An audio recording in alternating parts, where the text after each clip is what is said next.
আজকে আপনাদের জন্য বানাচ্ছি একটি ডিফারেন্ট স্টাইলে chicken shashlik with tomato potato. এই জন্য আমি এখানে নিয়েছি পটেটো এরকম পাতলা করে কেটে নিয়েছি, আর পেঁয়াজকে কেটে আলাদা করে ছাড়িয়ে রেখেছি, সয়া সসের মধ্যে ডুবিয়ে রেখেছি। এখানে আছে চিকেন ছোটো করে পাতলা করে কেটে নেওয়া, আর এখানে আছে একটা মশলা যা আমি তৈরি করে নিয়েছি পেঁয়াজ বেরেস্তা, ধনেপাতা, কাঁচামরিচ, হলুদ, মরিচ, জিরা, ধনিয়া গুঁড়া এসব দিয়ে। এখানে স্টিক আছে। এখন এই মশলাটাকে আমি চিকেনের মধ্যে দিয়ে দিচ্ছি। বাকি মশলাটা আলু আর পেঁয়াজের মধ্যে দিয়ে দিব।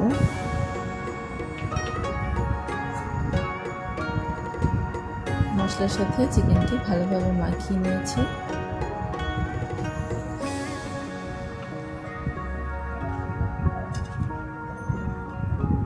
এখন আমার স্টিকে গাঁথার পালা।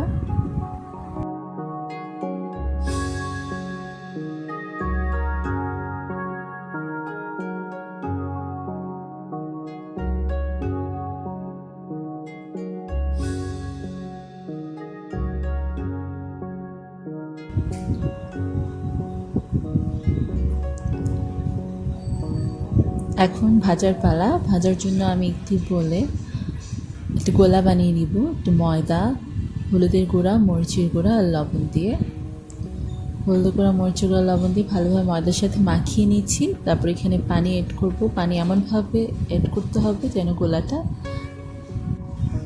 খুব বেশি ঘন না হয়, আবার একদম পাতলাও না হয়ে যায়।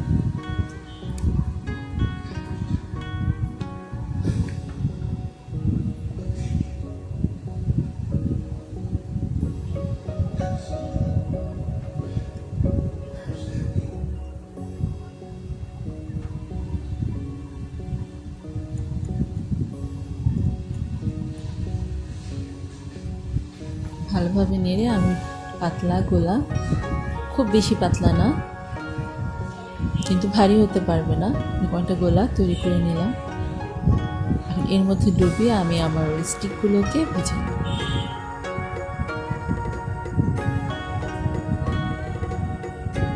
কড়াইয়ে তেল দিয়ে দিয়েছি, তেল গরম হয়ে গেছে। এখন একটি একটি করে স্টিক গোলায় ডুবিয়ে দিয়ে দিব।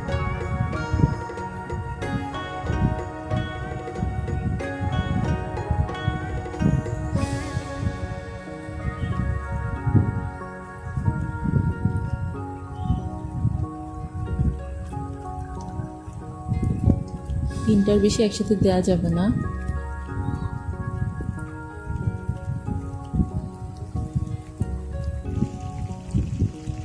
দিয়ে আলতো হাতে একটু উল্টে দিতে হবে, খুব বেশি নাড়াচাড়া করা যাবে না।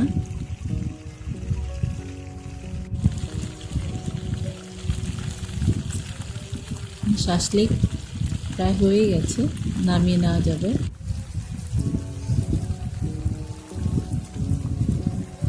নামিয়ে নিচ্ছি আমার চিকেন শাসলিক।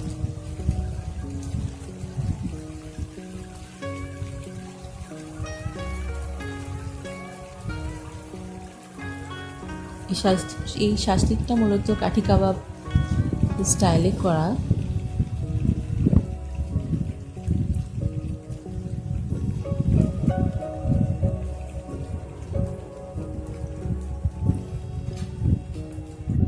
ভাজা হয়ে গেল সবকটি চিকেন শাসলিক।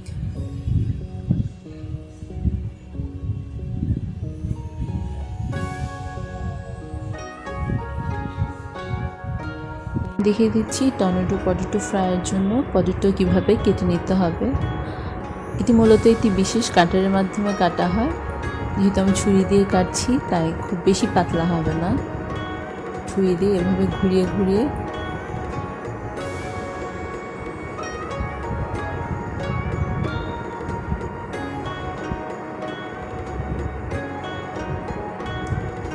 আপনারা চেষ্টা করলে হয়তো আমার চেয়েও ভালোভাবে কাটতে পারবেন।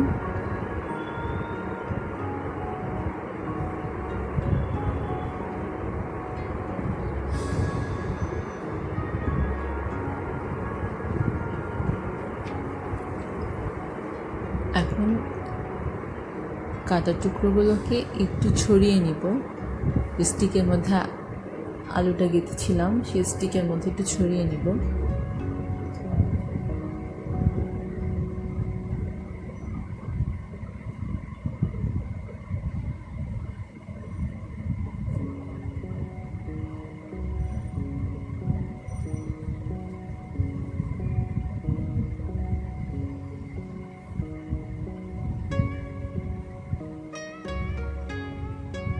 তৈরি হয়ে গেল আমার টর্নেডো শেপ পটেটো। আপনি কি ওই গোলার মধ্যে যেগুলাতে শাসলিক বানালাম সেইগুলাতেই ডুবিয়ে ভেজে নিচ্ছি।